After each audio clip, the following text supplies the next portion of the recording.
mà lại cứ mới cho là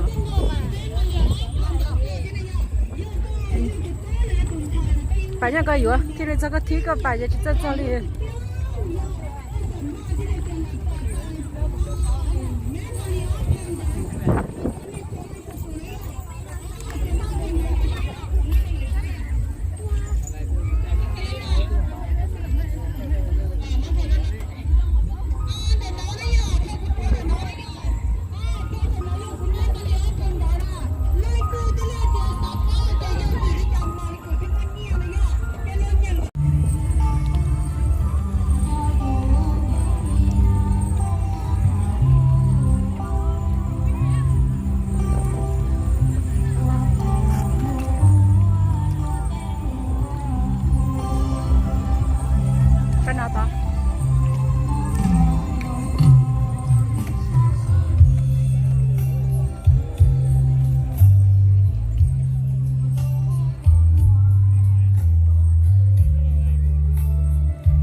sáng mà còn xanh luôn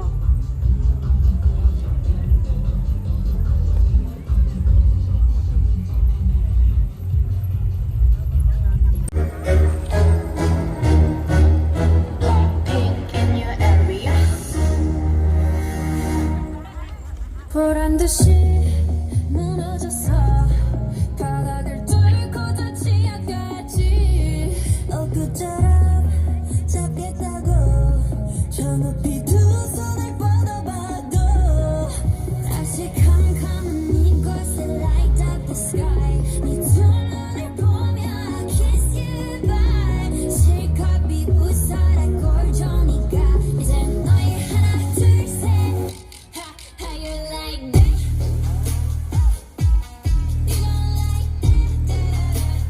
don't like that? How you like that?